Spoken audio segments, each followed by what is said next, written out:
శ్రీ జీడిగుంట విజయసారథి గారి ప్రాచీనాంధ్ర సాహిత్యంలో శ్రీ విఘ్నేశ్వర స్తుతి పద్య రెండవ భాగం 6/9/24 మను చరిత్ర అల్లసాని పెద్దన విఘ్నేశ్వరుణ్ణి ఎలా వర్ణించారు? తెలుగు సాహిత్యంలో తొలి ప్రబంధ కావ్యం మను చరిత్ర లేదా స్వారోచిష మను సంభవం. తెలుగు పంచమహాకావ్యాలలో ఒకటిగా పేర్కొనబడే ఈ మను చరిత్ర కావ్యం రచించి సాహితీ సమరాంగణ సార్వభౌముడిగా కీర్తి పొందిన విజయనగర సామ్రాజ్యాధినేత శ్రీకృష్ణదేవరాయల వారి భువన విజయ సభలో అష్టదిగ్గజాలలో పేరు పొందిన 8 మంది మహాకవులలో అగ్రపీఠాన్ని అలంకరించిన అలసాని పెద్దనామాచ్యుడు, ఆంధ్ర కవితా పితామహుడు అన్న బిరుదాలంకృతుడు. తెలుగు ప్రబంధ కవులలో రాయల వారి చేత గండ పెండేరం తొడిగించుకొని ఆయన మోయగా పల్లకీలో ఊరేగి కవిగా ప్రథమ పూజ అందుకున్న కవివరేణ్యుడు అలసాని పెద్ద. రాయల వారి సూచన మేరకు మార్కండేయ పురాణంలో ఉన్న చిన్న కథను తన ఊహా చాతుర్యంతో 700 పద్యాలతో విస్తరించి రచించిన కావ్యమే మను చరిత్ర. శృంగార రసప్రధానంగా రచించబడిన ఈ కావ్యంలో ఇష్టదేవతా స్తుతి పద్యాలలో పెద్దనగారు ఒక చిలిపి ఊహను చొప్పించి విఘ్నేశ్వరుని ప్రార్థించిన విధానం తెలుగు సాహిత్యంలో పరిచయం లేని వాళ్ళని కూడా అలాగే ఆకర్షిస్తారు. అదిగో ఆ బాల గణపతి చేత చిలిపి అల్లరి చేయించిన ఆ పద్యం. అంకము చేరి శైల తనయస్తన దుగ్ధములాను వేళ ఆ బాల్యాంక విచేష్ట తొండమున అవ్వలితం కబళింపబోయి ఆ వంక కుచంబుగానక హహివల్లభహారముగాంచి వే మృణాళాంకర శంకనంటెడుగనాస్యుని గజాస్యుని గొల్పు అభీష్ట సిద్ధికై అంకము చేరి శైల తనయస్తన దుగ్ధములాను వేళ బాల్యాంక విచేష్ట దొండమున అవలితంక బలింపబోయి ఆ వంక కుచెంబుగానక అహివల్లభహారముగాంచి వే మృణాళాంకర శంకనంటెడు గజాస్యుని గొల్తు అభీష్ట సిద్ధికన్. శివుడి అర్ధనారీశ్వర తత్వాన్ని అద్భుతంగా ఆవిష్కరించాడు పెద్ద ఈ పద్యం. పార్వతీ పరమేశ్వరుడు ఏకరూపంలో ఉన్నప్పుడు ఎడమ వైపు ఉన్న పార్వతీ వద్ద పాలు తాగుతున్నాడు బుజ్జిగణం. ఆ సందర్భాన్ని ఆధారంగా చేసుకొని పెద్దన చేసిన చమత్కారం పండితులను పామరులను ఒకే రకంగా అలరించే. పసిబిడ్డలు తల్లి ఒడిని చేరి ఒక వంక తనుబాలు తాగుతూ వేరొక వైపునున్న తన్నును చేతితో తడుముకుంటూ ఉండటం అతి సహజమైన చర్య.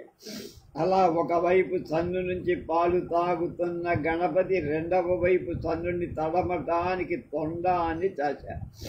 ఆ వైపు స్తంజం కనపల ఉన్నది శివుడు కనుక అక్కడ. దానికి బదులుగా అర్ధనారీశ్వరుడి రూపంలో ఉన్న శివుడి గుండెలపై ఉన్న పాముల హారాలు కడ. మరి గజానుడు కదా, కాబట్టి ఆ సర్పాలు తనకిష్టమైన లేత తామర తోళ్ళు అనుకొని ఆ భుజంగాలను భుజిద్దామని వాటిని ముట్టుకోబోతున్నాడు. ముట్టుకున్నాడా? తర్వాత ఏం జరిగింది తర్వాత అదిగో అలాంటి విఘ్నేశ్వరుడు నా కోరికలలా సిద్ధించటానికై సేవిస్తాను అని పెద్దన స్తుతించారు. ఈ పద్యంలోని వినాయక భ్రాంతి మను చరిత్ర కథలోని వరూధిని భ్రాంతి సూచనప్రాయంగా పెద్దన చెప్పారంటారు సాహితీ విశ్లేషకులను. 15-16 శతాబ్దాల మధ్య జీవించిన పెద్దనగారి పుట్టుపూర్వ తరాలు పెద్దగా తెలియనప్పటికీ తెలుగు సాహిత్య చరిత్ర పరిశోధకుడు రాయలవారు రాజ్యమేలిన కాలం ఆయన ఆస్థానంలో ఉండటమే కాక రాయల మరణాంతరం కూడా జీవించి ఉండి ఉంటారని ధృవీకరించారు. మను చరిత్ర కావ్య రచనా కాలం 15, 19, 20 మధ్యలో.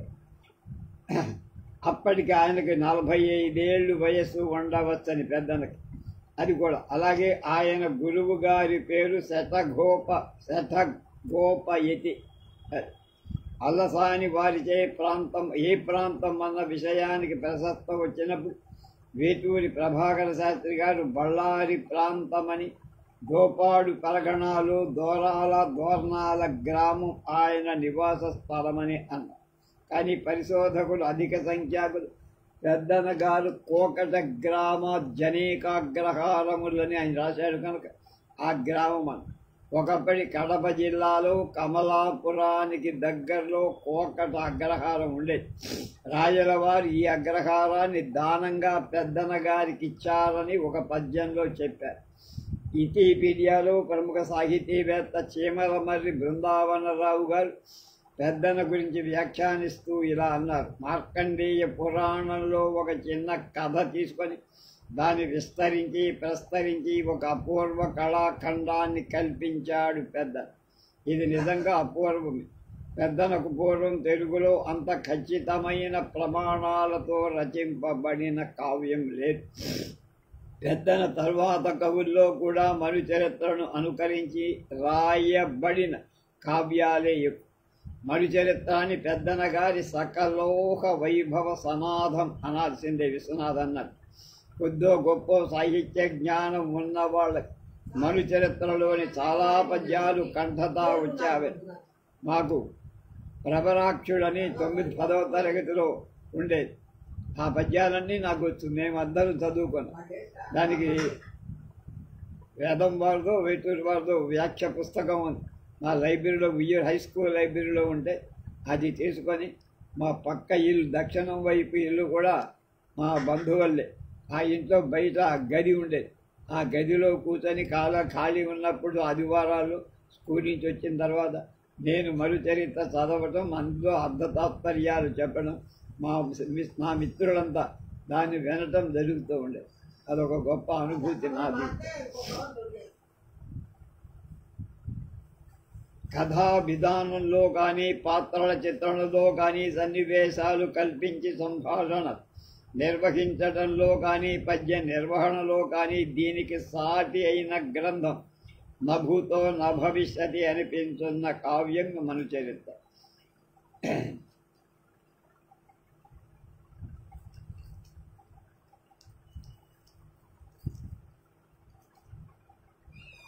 మను చరిత్రలో శిల్పాన్ని గురించి కొరిడే రాజన్న కవి గారు ఆయన చక్కని పుస్తకం రాశారు. అది కూడా లైవ్ చేశామ్మా. వరుధిని ప్రవరల వాదోపావాదాలు కానీ, ఆమె దిగులు, తర్వాత ప్రకృతి వర్ణన, స్వరోచి మృగయ వినోదం కానీ ఎవరు ఎంతగా వర్ణించి చెప్పిన రసజ్ఞుడైన పాఠకుడు స్వయంగా చదివి అనుభవించే ఆనందం ముందు దిగదు.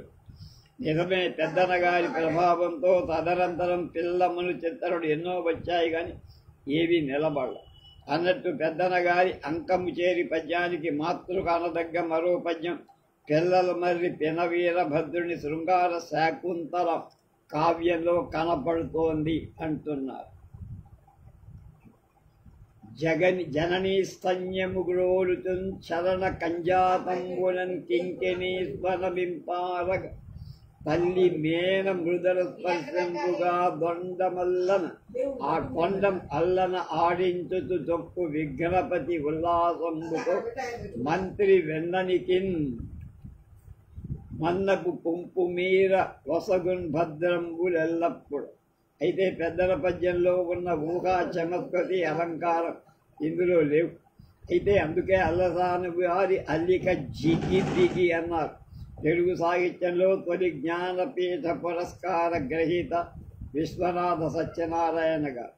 నిజమే, మను చరిత్ర కావ్యంలోని పద్యాలు ఆకలింపు చేసుకొని చదివితే ఆ అల్లికలో జిగి బిగి హృదయాన్ని ఆహ్లాదపరిచితే ఈ పద్యం కోసం అంతర్జాలంలో ఎంత వెతికిన ఆ భావానికి సరిపడా ఫోటో కానీ పెయింటింగ్ కానీ నాకు దొరకదు.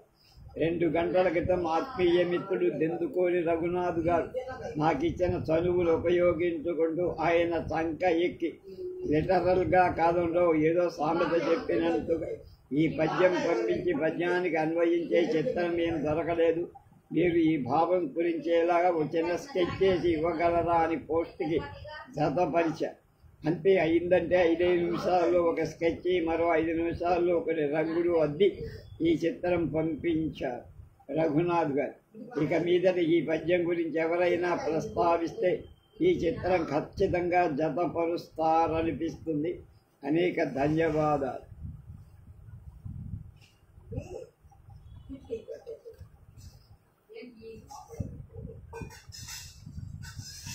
ఇక్కడ పెద్దన్న గారు ఒక పద్యం రాశాడు. ప్రబలాఖ్యుడు హిమాలయానికి వెళ్ళాం, అటజని కాంచె భూమి సురుడంబర తుంబి శరత్తరజ్జరి పటల ముహర్లుట దభంగ దభంగ స్పనస్ఫట నటనానుకూల పరిఖేల కళాకలేదో ఉంది పద్యం మర్చిపోయిన.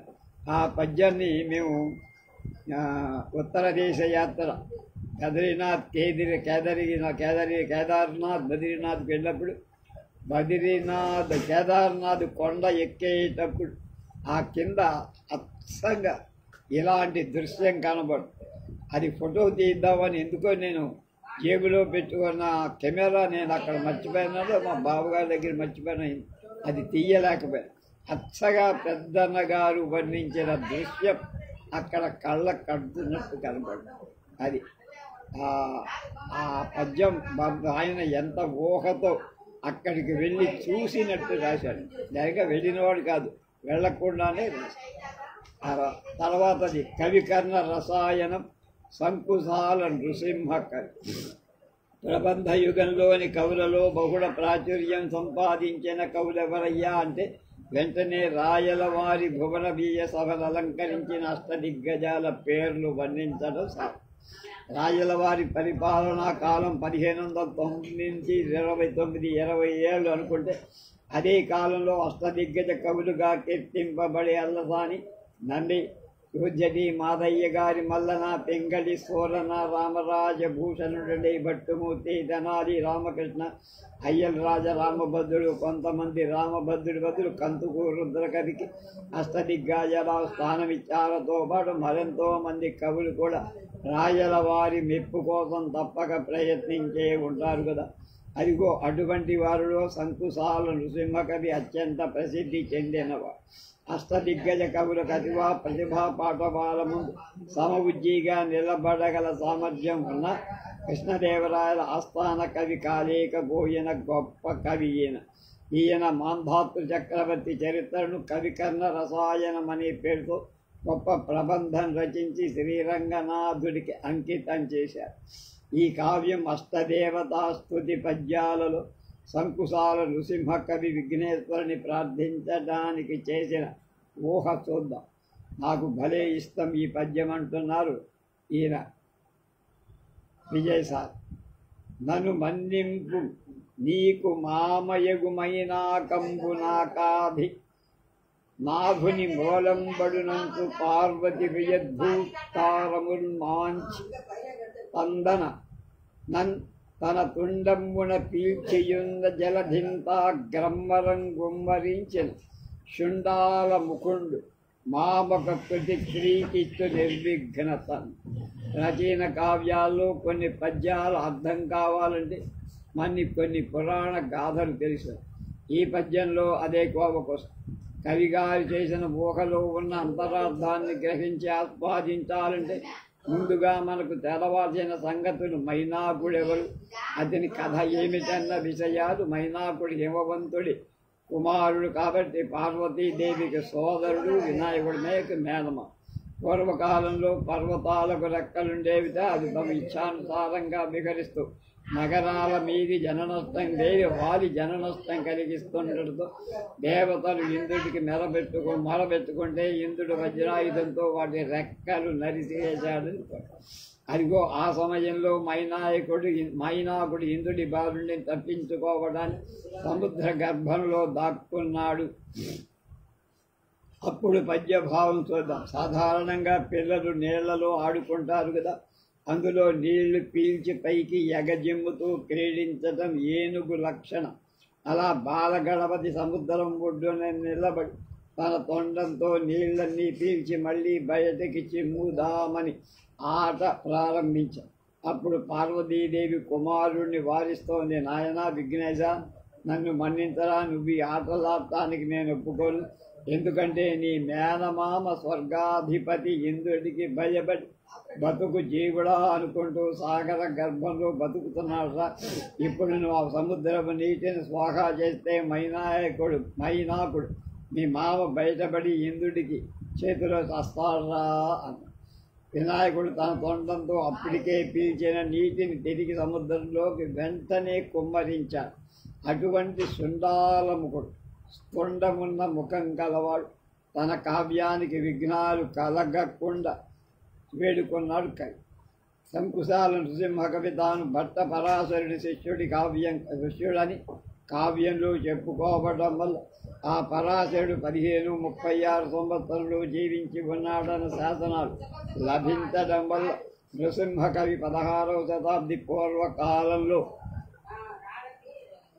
ఉన్నాడని చెప్పుకోవచ్చు. పైన పేర్కొన్న పద్యమున్న కవికర్ణ రసాయనం అనే ఈ ఆశ్వాసాల పద్య కావ్యాన్ని మాంధాతృ చరిత్ర అని కూడా అంటారు. ఇది మను చరిత్రలాగే శృంగార ప్రబంధం. మాంధాతృ చక్రవర్తి విమలాంగిని వివాహమాడిన వృత్తాంతం. ఈ కావ్యంలో వర్ణనలు చాలా గంభీరంగా, భావయుక్తంగా, అత్యంత మనోహరంగా ఉంటాయని సాహిత్య విశ్లేషకుడు వ్యాఖ్య. రచనా శైలి చూస్తే ఇది సంస్కృత సమాస భూయిష్టమై పాఠకులకు ఆముక్తమాల్యత వంటి నారికేళ పాకంలా అర్థం చేసుకునేందుకు కొంచెం కష్టమే. అతని ఇంటి పేరైన శంకుశాల, సంకేశుల అనే పేరు గల సుంకేశ్వరం ఆధారంగా వచ్చిందని భావిస్తారు. రాయలసీమలో ముఖ్యంగా కడప, కర్నూలు జిల్లాలో ఆ పేరులో చాలా గ్రామాలు కనుక అతను ఏ గ్రామానికి చెందినవాడో నిర్ధారించడం కష్టమైన అతని జన్మస్థలం కడప జిల్లాలోని ఇంటి పేరైన శంకుశాల శుంకేశుల అని పేరు కూడా వచ్చిందని. కానీ రాయలసీమలో ముఖ్యంగా కడప, కర్నూలు జిల్లాలు ఆ పేరుతో గ్రామాలు ఉన్నాయి కనుక అతను ఏ గ్రామానికి చెందినవాడో నిర్ధారించడం కష్టమైన కడప జిల్లా పులివెందల గ్రామంలోని సంకేశాల అయ్యుండొచ్చని ప్రముఖ సాహితీవేత్త, పరిశోధకులు వేటూరి వారు అన్నారు. దానికి కారణం ఆ గ్రామంలోని నృసింహాలయం గోడపై ఉన్న శాసనాలు అతను కవికర్ణ రసాయన గ్రంథం దానంగా ఇచ్చినట్లు ఉండటమే. ఈ కవి గురించి ప్రాచుర్యంలో ఒక చిన్న కథ, ఒక సినిమా కథకి తీసుకో సింపుల్గా చెబుతా. నరసింహ కవి తాను కష్టపడి రాజన కవికర్ణ రసాయనం మాంధాతృ చరిత్ర కావ్యాన్ని కృష్ణదేవరాయలకు అంకితం విపదల్చి విజయనగర రామరాజ్యానికి వచ్చి రాయల ఆస్థాన కవి, ఆంధ్ర కవితా పితామహుడు అల్లసాని పెద్దనను దర్శించాడని, తన గ్రంథాన్ని అంతా చదివి వినిపించాడని, రాయల వారి దర్శనం చేయించమని వేడుకున్నాడని.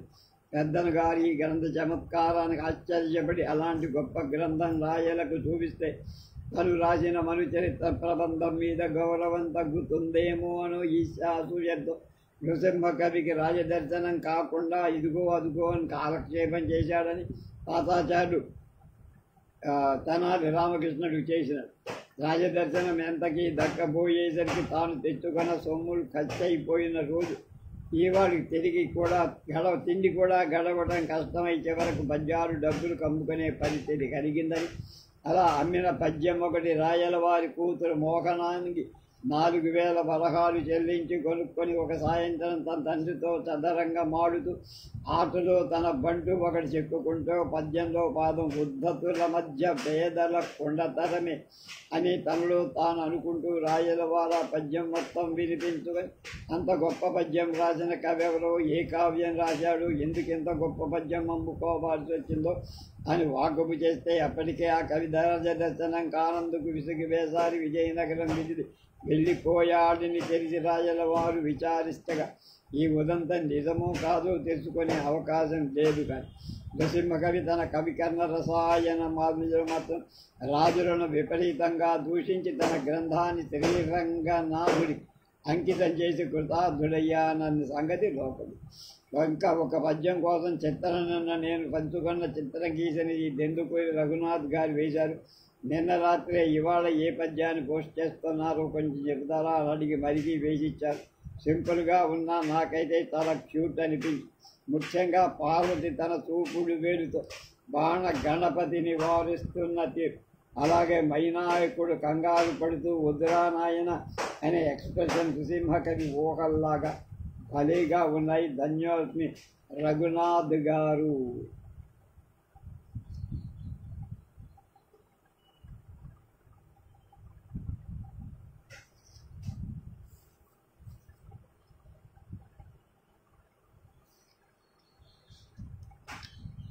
కువలయాస్మ చరిత్ర సవరం చిననారాయణ నాయక కవి. తెలుగు ప్రాచీన సాహిత్యంలో చాలామంది కవులు, వ్యాస, వాల్మీకి, కాళిదాసాది కవులు, భర్తృహరి, శంకర భగవత్పాదులు వారి సాహిత్యం నుంచే కాక మరెన్నో చాటువుల శ్లోకాల నుంచి కూడా పూర్తి పొంది తమ కావ్యాల్లో పద్యాలు రచించారు. అటువంటి చమత్కార భరిత శ్లోకం ఇప్పుడు.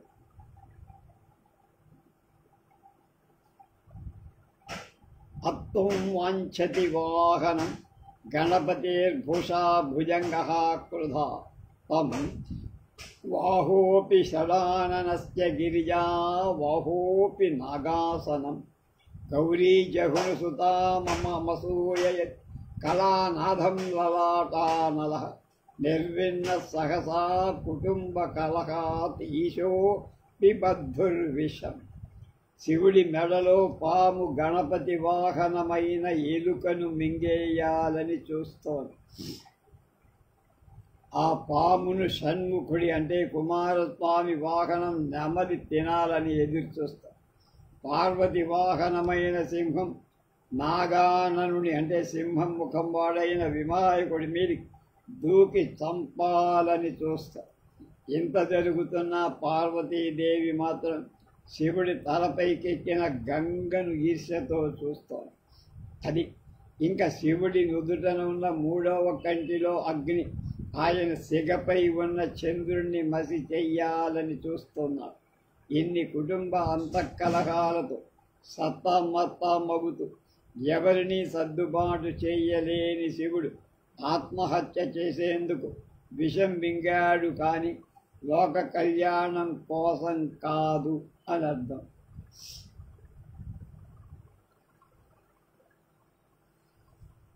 ఇదిగో సరిగ్గా ఈ భావన నుంచే ప్రేరణ పొందే సవరం చిననారాయణ నాయక కవి 1680లో రచించిన కువలయాస్మ చరిత్ర ప్రబంధంలో చేసిన ఇష్టదేవతా స్థితిలో ఈ విఘ్నేశ్వర ప్రార్థనా పద్యం అల్లానే రాశారేమో అనిపిస్తోందన్నారు.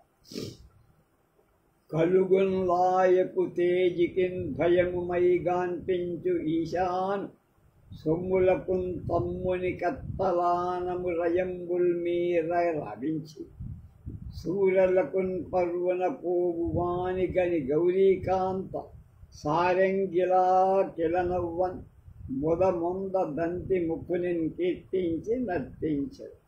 శివుడి కుటుంబం సభ్యులు వాహనాల పైన శ్లోకంగా చెప్పిన ఇందాక శ్లోకంలో పరస్పర వైరం ఉన్న జంతువులు ఈ పద్యంలో సవరం చిననారాయణ నాయకుడు ఎలుక, పాము, నెమలుల మధ్య ఉన్న శత్రుత్వాన్ని దృష్టిలో పెట్టుకొని వ్రాసిన పద్య తాత్పర్యం ఏమిటంటే, కలుగులో గుర్రం అంటే ఎలుకకు, ఈశాను సొమ్ములు అంటే శంకరాభరణాలైన పాములు భయం కలిగిస్తుంటే కంగారు పడుతున్న వినాయకుణ్ణి చూసి పార్వతీదేవి అతడి తమ్ముడి వాహనమైన నెమలిని ఉసిగొలిపింది. దాంతో పాములు భయపడి రెండు వైపుల నుంచి పారిపోయాయి. అది చూసి పార్వతీమాత కిలకిల నవ్వుతుంటే మహదానందపడుతున్న దంతిముఖుడైన విఘ్నేశ్వరుడికి కీర్తించి నర్తిస్తానని కలిగి. విజయనగర సామ్రాజ్యపు రాయల రాజుల తరువాత తెలుగు సాహిత్య పెంచి పోషించిన ఘనత మధుర తంజావూరు నాయక రాజులకు దక్కు. అయితే అదే కాలంలో చెంజి నాయకులు కూడా దక్షిణ భారతదేశంలో కొంత భాగాన్ని చెంజి దుర్గాన్ని కేంద్రంగా తీసుకొని పాలించారు. వాస్తవానికి ఈ చెంజి నాయక రాజుల కాలంలో చిత్త చివరి వాడిగా గుర్తింపబడిన వరదప్ప నాయకుడు 1660లో చేసిన తెలుగు శాసనం మధుర తాలూకా తిరుప్పరకుండ్రం సుబ్రహ్మణ్య స్వామి దేవాలయం గోపురం కుడివైపు గోడ మీద కనిపిస్తారు. దాంట్లో వరదప్ప నాయకుడి వరకు వారి వంశంలోని 25 చెంజి నాయకుల వర్ణనము. మద్రాసు నుంచి మనం తిరువన్నామలై వెళ్తుంటే ఈ చెంజి కనబడుతుంది మధ్యలో. కనుక ఈ శాసనం ఆధారంగా చెంజి నాయకుల పూర్వీకులు ఉత్తర భారతంలో మణినాగ నగరం నుంచి వలస వచ్చారని తెలుస్తుంది. ఈ మణినాగ నగరం అలహాబాద్ దగ్గర మణిక్పూర్ అనే చారిత్రకారుడు చెప్పారు. ఇంత ఉపోద్ఘాతం ఎందుకు చెప్పాల్సిందంటే ఈ చెంజి నాయకులకి కాక సవరం అనే ఇంటి పేరున్న నాయకులకు కూడా ఈ మణినాగ నగరంతో సంబంధం ఉందని క్రీస్తు శకం 1680లో సవరం శననారాయణ నాయకుడు అన్న పేరు గల ఒక ఉత్తమ కవి కువలయాస్వ చరిత్ర అనే చమత్కారమయమైన ప్రబంధంలో మణినాగ నగర ప్రశస్తి చేస్తూ రచించిన పద్యం ద్వారా తెలుస్తోందని ప్రముఖ సాహిత్య పరిశోధకుడు చరిత్రకారుడు నేలటూరి వెంకటరమణయ్య గారు గమనించి జననారాయణ కూడా చెంజి నాయకుల కుటుంబానికి చెందినవాడు అయి ఉండొచ్చని భావించారు, సమన్వయించారు. సవరం చెననారాయణ కవి ఈ కావ్యం ద్వారా తనతో కలుపుకొని తన 7 తరాల వృక్షాన్ని తెలియపరచడమే కాక తన కువలయాత్వ చరిత్రమనే 5 ఆశ్వాసాల ప్రబంధాన్ని తన పెంపుడు తండ్రి పెదనారాయణ భూపాలుడికి రాజుకు అంకితం. ఈ పద్యానికి తెందుకు రఘునాథుగా 2 స్కెచ్లు వేసిచ్చారు. నాకు నచ్చిన దాన్ని పోస్ట్లో జత పోసుకోమన్నారు. నాకు ఏది సెలెక్ట్ చేసుకోవాలా తెలియక 2 మీతో పంచుకుంటున్నాను అన్నారు.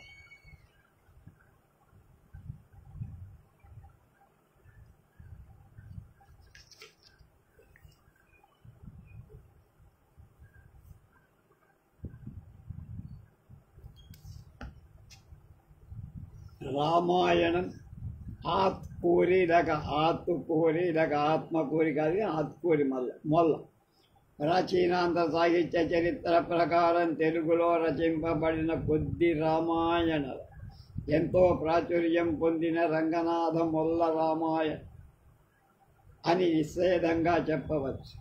రామగాథ మొల్లరామ ఈ కావ్యాన్ని రచించింది 16వ శతాబ్దపు తెలుగు కవయిత్రి ఆతుకూరి మొల్ల. ప్రబంధయుగం రాయలవారి పరిపాలనా కాలం 1509 నుంచి 29 వరకు పరిధి వహిస్తున్న విషయం తెలిసిందే.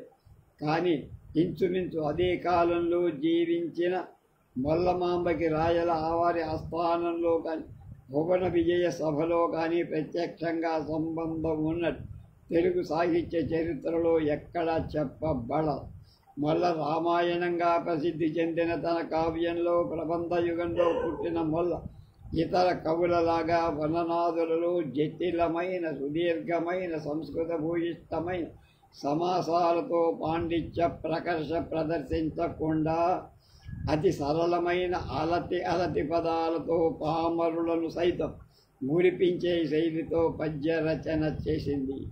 శబ్దాడంబరానికి ప్రాధాన్యమిచ్చిన కాలమైనప్పటికీ కవయిత్రి మొల్ల శబ్దాడంబరాలకి లోను కాకుండా శబ్దాలంకారాలు ఉపయోగిస్తూ తన సహజ శైలిలో చిన్న పదాలతో గొప్ప భావాలను ఇమిచి ఇష్టదేవతా స్థుతిలో చేసిన గణేశ ప్రార్థన చాలా ఇష్టమైన పద్యం ఇది.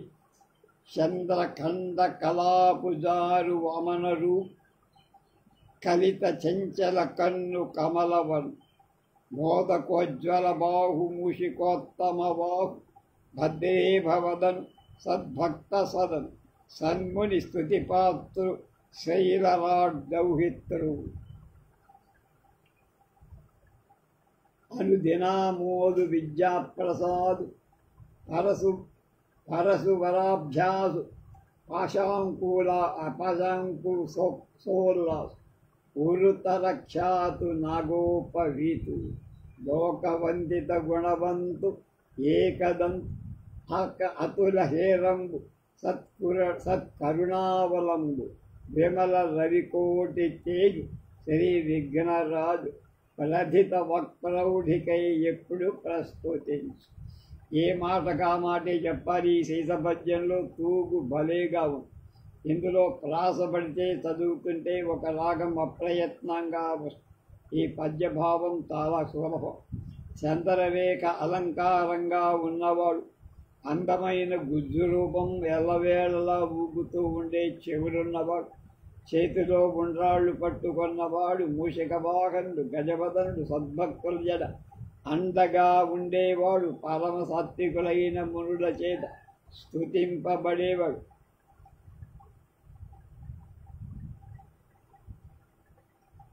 పర్వతపుత్రిక పార్వతీ తనయుడు, అనుదిన ఆనందకరుడు, విద్యలొసగేవాడు, పరమ దయామయుడు, పాశము అంకుశం ఉల్లాసంగా చేపట్టినవాడు, పాముని యజ్ఞోపవీతంగా ధరించినవాడు, లోకమెల్లా మొక్కిలుడే గుణవంతుడు, ఏకదంతుడు, భక్తుల జడ కరుణ కలిగినవాడు, స్వచ్ఛమైన కోటి ప్రభల సూర్య తేజుడు, అంతులేని శౌర్యం ప్రదర్శించేవాడు, విఘ్నాలను పోగొట్టే విఘ్నరాజుని ఈ కావ్యం రచించడానికి అవసరమైన ప్రౌఢ వాక్కుని ప్రసాదించమని సేవించి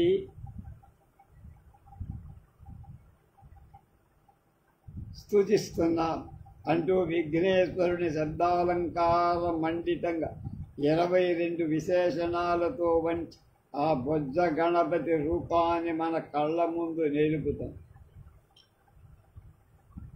ఆవిడ రాసిన శ్రీరాముడి వర్ణన కూడా నీలమేఘఛాయ బొడుదేహము వాడు, ధవళాబ్జ నేత్ర పంకము వాడు అని. అలాగే లక్ష్మణుడిని కూడా వర్ణిస్తుంది. చాలా అద్భుతమైన పద్యం, నాకు నచ్చిన పద్యం. మొల్ల జీవించిన కాలం గురించి పరిశోధకుల్లో తేడాలున్నాయి. పూర్వకవుల స్థుతిలో సన్నుత సుజ్ఞాన సవివేకి వాల్మీకి దగ్గర నుండి తిక్క కవిరాజు భోజ వరకు మొల్ల ప్రస్తావించింది. కానీ కృష్ణదేవరాయల ఆస్థాన కవులు ఒక్కరిని కూడా తన పద్యంలో పేర్కొనని కారణంగా ఆమె రాయల వారి సమయానికే కవయిత్రి అయి ఉండాలని భావించదు. అది బాగుంది. జనసామాన్యంలో ప్రచారం ఉన్న కథలు మొల్ల, తెనాలి రామలింగడు సమకాలీలని చెప్తున్నారు. 10వ శతాబ్దికి చెందిన ఏకాంబరనాథుడనే చరిత్రకారు తన ప్రతాప చరిత్రలో మొల్లను పేర్కొన్నాడు. అందులో పేర్కొన్న సాంఘిక పరిస్థితులను బట్టి మొల్ల సుమారుగా 1585కు ముందే ఉంది. ఆమె తిక్కన సోమయాజికి, భాస్కరుడికి, ప్రతాపరుద్రుడికి సమకాలీనుడు కావచ్చు.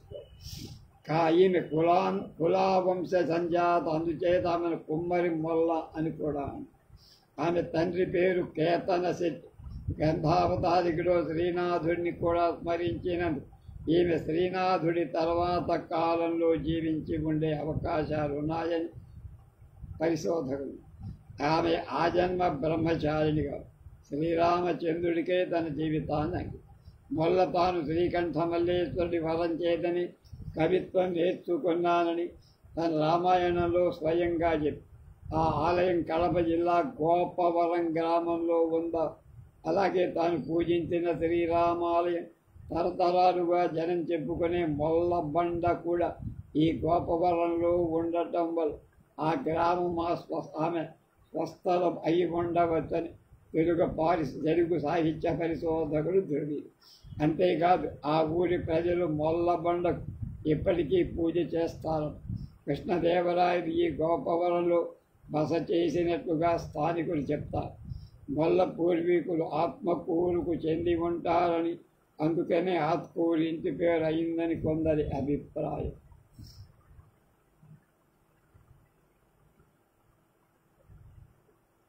కుమ్మరి కులానికి చెందిన మొల్ల ఈ ప్రాంతానికి చెందినంతానికి మరో ఆధారం.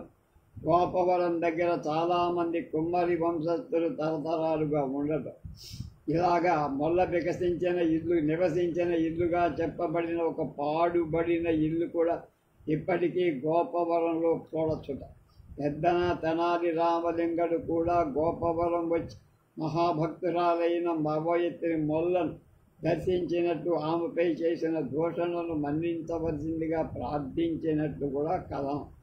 అన్నట్టు సంపూర్ణ రామాయణం సినిమాలో రామయ్య తండ్రి పాటలు గుహుడు శ్రీరాముని పడవ మీద కాలు పెట్టే ముందు నీ కాలి ధూళి తగిలితే రాయి ఆడది అయిపోతుందంట, నా పడవ మీద కాలు పెడితే నేమవుతుందో తంట అని సంశయించి కాళ్ళు కడిగి పడవ ఎక్కమన్నాడని అద్భుతమైన ఊహ ఈ మొల్ల రామాయణంలో. ఈరోజు నేను జత చేస్తున్న పెయింటింగ్ స్కెచ్ నాకు మరదలు వరసైన శ్రీమతి అమృతవల్లి కవి వేసింది. తను ఇలా స్కెచ్లు వేయటమే కాకుండా మొల్లలాగా మంచి పద్యాలు కూడా రాస్తారు. తెలుగు భాష ప్రాచీన సాహిత్యం మీద మక్కువతో ప్రస్తుతం సిలికానాంధ్ర యూనివర్సిటీలో ఎంఏ చేస్తారు. అన్నట్టు చిత్రానికి రంగులు అద్దింది వాళ్ళ అమ్మాయి చిన్నారి సుమేధ.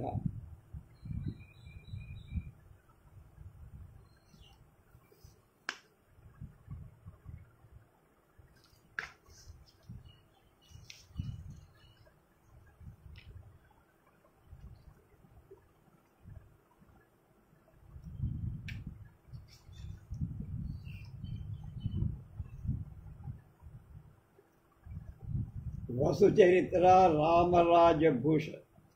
కృష్ణదేవరాయల కాలం నాటి ప్రబంధ యుగంలో అల్లసాని తరువాత ఏర్పడిన టెంప్లెట్ అనుసరించి తర్వాత కాలంలో వసుచరిత్ర ఎన్నో అనుకరణలు అనుసరణలు. అదే మూసలో రచింపబడిన వసుచరిత్ర మాత్రం తెలుగు పంచమహాకావ్యాల్లో ఒకటిగా నిలబడి.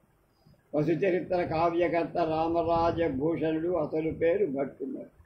అష్టదిగ్గజ కవులలో ఒకటిగా పరిగణింపబడే ఈ భట్టుమూర్తి సంగీతజ్ఞుడు కూడా కావటం వల్ల వసుచరిత్రలోని చాలా పద్యాలు సంగీతపు ధారతో చాలా వినసొంపుగా గానయోగ్యంగా కూడా ఉంది. రామరాజభూషణ్ సంగీత శాస్త్ర పరిజ్ఞానం కావ్యంలో ప్రతి పద్యంలో కనిపిస్తుందని వినిపిస్తుందని ఈ కావ్యాన్ని కూలంకషంగా విశ్లేషించిన సాహితీవేత్తలు చెప్తారు. చెవికి హాయిగా అనిపించే శబ్దాలంకారాల సొంపుతో భట్టుమూర్తి తన కావ్య అవతారికలో చెప్పిన వీరుల విందై అమృతంపు సోనెల పొందై సోనల పొందై అమంద సుమచర చరళ దడిని గానము కందైనట్టు వసుచరిత్రలోని పద్యాలు ఉంటాయి. నిజానికి వసుచరిత్రలో కథ అంటూ పెద్దగా ఏముండదు.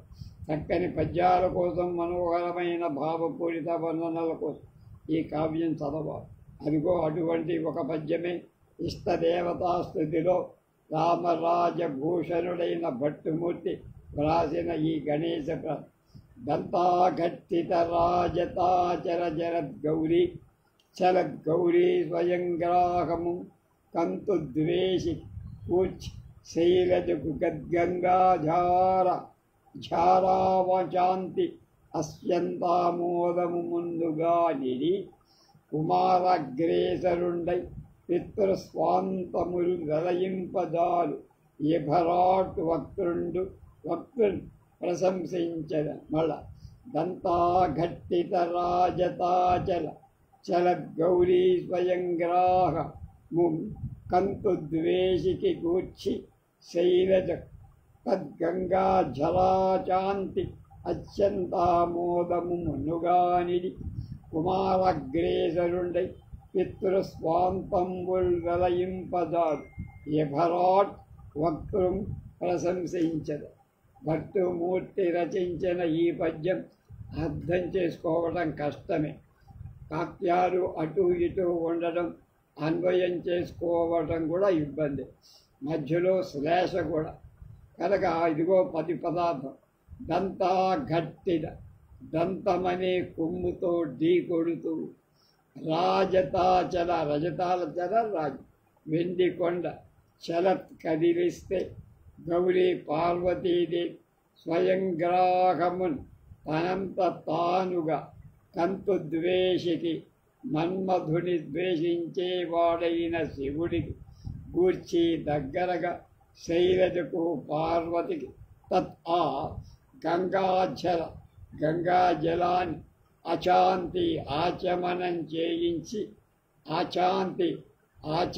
చేసి లేక పీల్చి అత్యంతామోదం ఎనలేని ఆనందాన్ని ముందుగా కలగచేసి కుమార అగ్రేసరుండై కొడుకులలో పెద్దవాడై పితృస్వాంతంబుల తల్లిదండ్రుల మనసులకు స్వాంతం అంటే మనసులకు వెలయింపంజాలు ఉల్లాసం కలిగించి ఈ భరాట్ భక్తులు గజరాజముఖుని ప్రశంసించదనంటే ప్రశంసిస్తాను. తన తొండంతో ముందు గంగ నీళ్ళన్నీ పీల్చేసి సవతి పోరు లేకుండా చేసి తన తల్లి అయిన పార్వతీదేవికి ఆనందం కలిగించాడు గజాననుడు.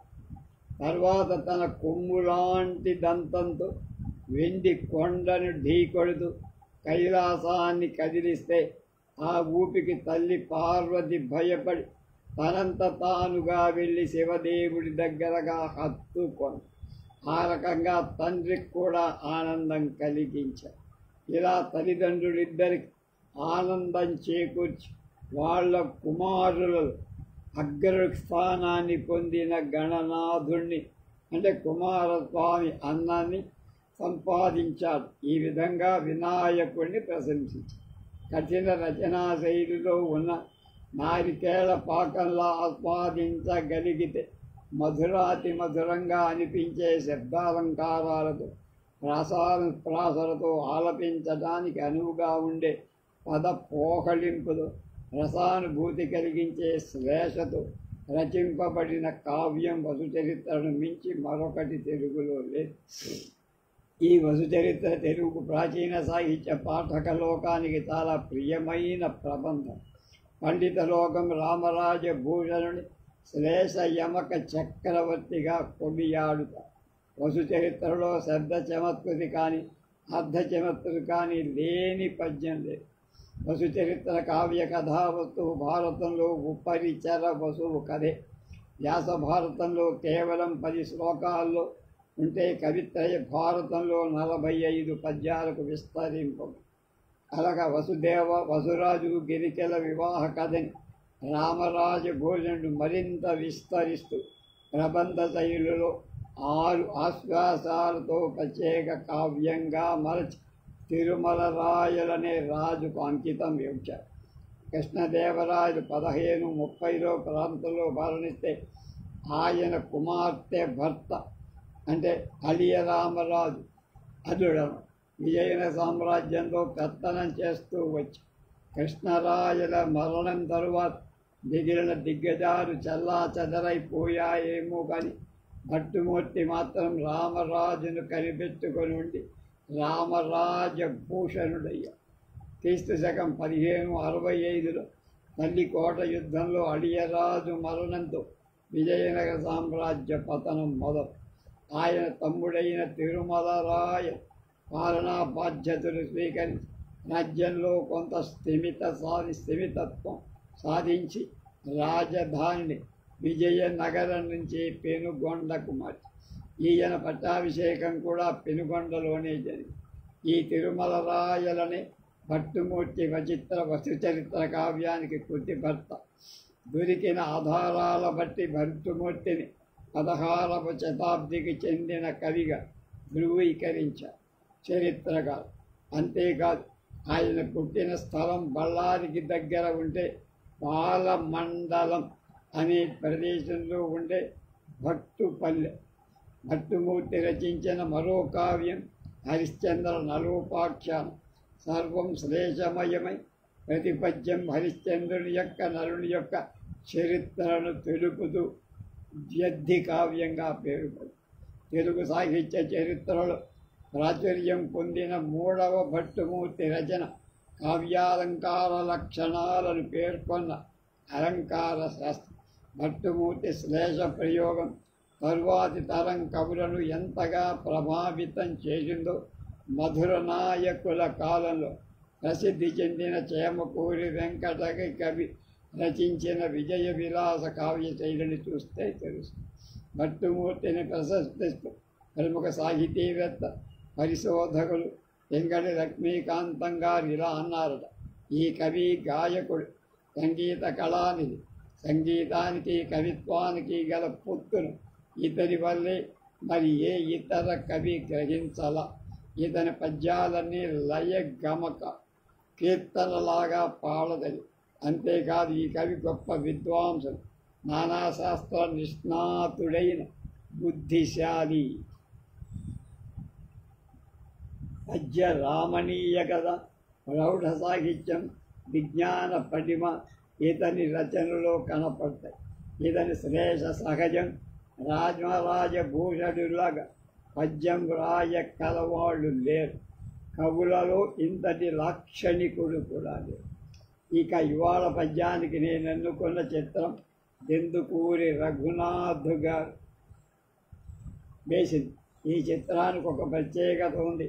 2016 ఉగాది పండగ సందర్భాన్ని పురస్కరించుకొని కాలిఫోర్నియాలో లివర్మోర్ టెంపుల్లో స్టేజ్ పైన లైవ్ ఆడియన్స్ ఎదురుగా జరిగిన జుగల్బందీ ప్రోగ్రాంలో కవి మధుబాబు గారు తన భావాలను ఆసుగా వ్యక్తపరుచుకుంటూ పోతుంటే ఆ భావాలకు దృశ్య రూపమిస్తూ చివరగా దృశ్యాలన్నింటినీ వినాయకుడిగా మలిచి ఇచ్చిన ఒక యాబ్స్ట్రాక్ట్ పెయింటింగ్ అని. ఒక అందమైన స్త్రీ అద్దంలో చూస్తుంటే ప్రేమికులకు సర్వసాధారణమైన రీతిలో తనకి బదులుగా తన ప్రియుడి రూపం కనపడుతుంది. ఆ తర్వాత కవి ఆ ప్రేమికులు ఎవరో కాదు, పార్వతీ పరమేశ్వరుని వర్ణన చేశాడట. ఆ తరువాత శివపార్వతులు కలిస్తే గణేశుడు ఆవిర్భవించాడని కవి మరొక వర్ణన చేసి, ఇదిగో అలా వేయబడ్డ చిత్రం ఈ పెయింటింగ్. చివరిలో మరి ఈ గుడి శివ విష్ణు ఆలయం కదా, విష్ణువుని కూడా స్మరింపజేయండి అని అడిగితే చిత్రంలో కనపడుతున్న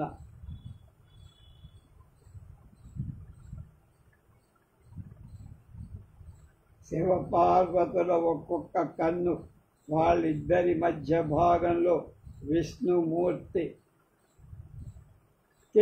2 కళ్ళులాగా చేసి అప్పటి వరకు కైలాస పర్వత శ్రేణువుగా కనపడుతున్న వాడి ఆదిశేషుని పింఛాలుగా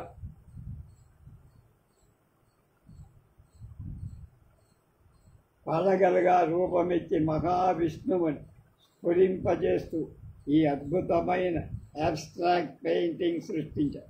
శివపార్వతులను దగ్గర చేసిన గణపతి పద్యానికి ఈ చిత్రం కన్నా సముచితమైన చిత్రం నాకేం కనపడలేదంటున్నారు ఆయన. నిజానికి ఈ చిత్రం వివరించాలంటే వ్యాఖ్యానం రఘునాథ్ గారు వేసిన వారే చెప్పాలన్నారు. అదిగో చిత్రం. శివుడు పార్వతి మధ్యలో పంగనామాల ఆయనే శ్రీనివాసుడు అనబడేటువంటి విష్ణుమూర్తి అన్నమాట. పైన తలకాయలు, పాము తలకాయలు, శేషుడి తలకాయలు.